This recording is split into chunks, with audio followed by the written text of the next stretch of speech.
Welcome back, everyone. I hope you all are in the best of health.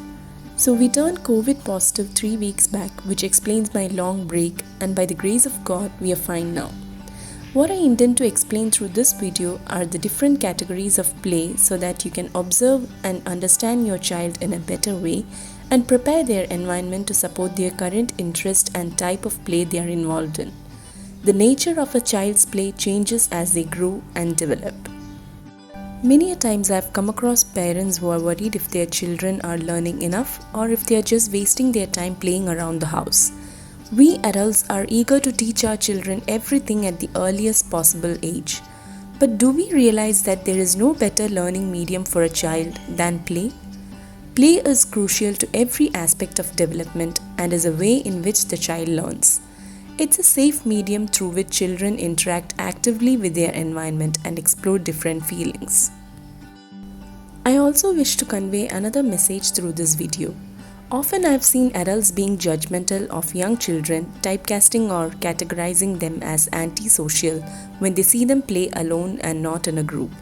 What they fail to understand is that this kind of independent playtime is also very crucial for a child's development, and they are not ready to fit into a group and follow the rules until they reach a certain stage of development. So hopefully this video will make you less judgmental of children and allow them to develop at their own pace in their own beautiful ways. So now let's look at the different categories of play as described by Mildred Parton.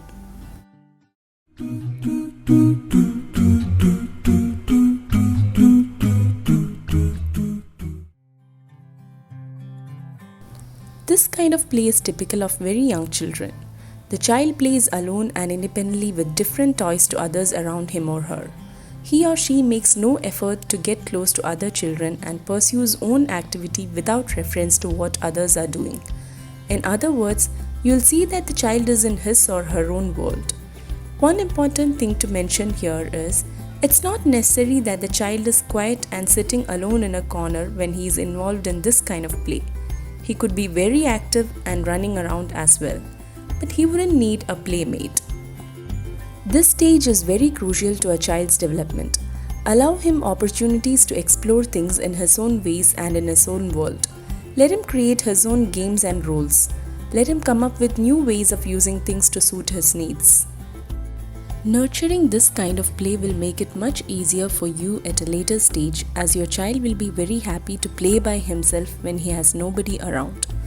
This will serve the child good throughout his life, as he'll be contented with his own results every time.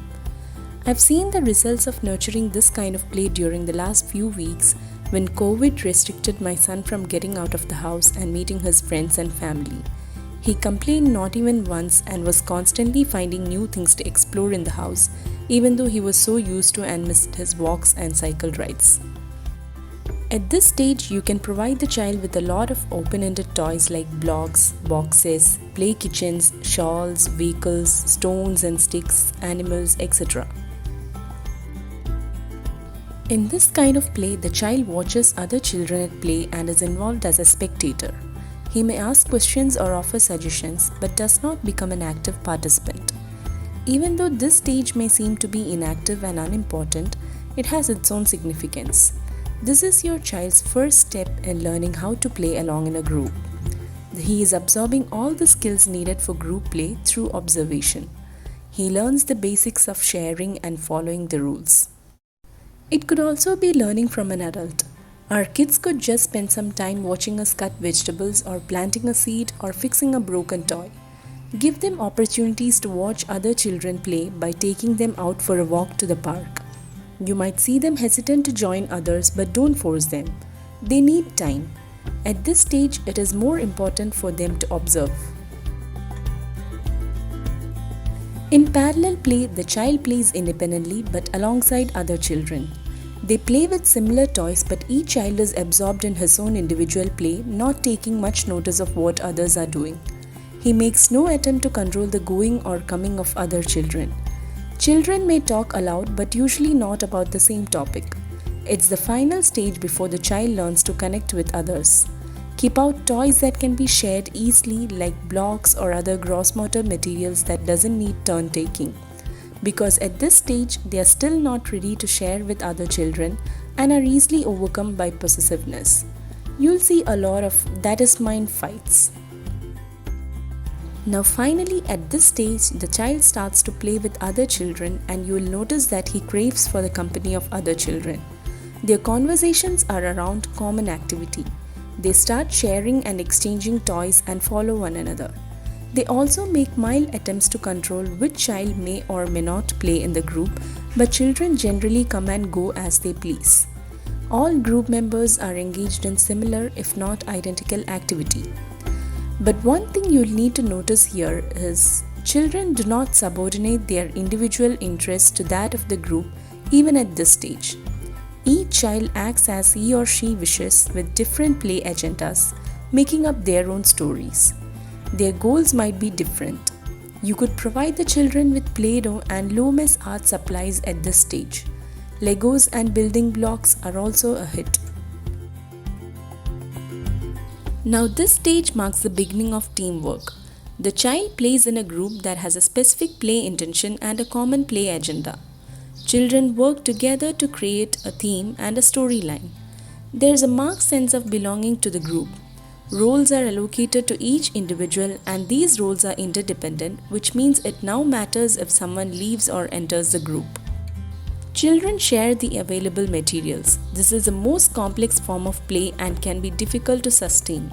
This is the same basic principle they'll make use of later while playing a sport or doing a group project. Puppet shows, role plays, passing the ball games are all a hit at this stage.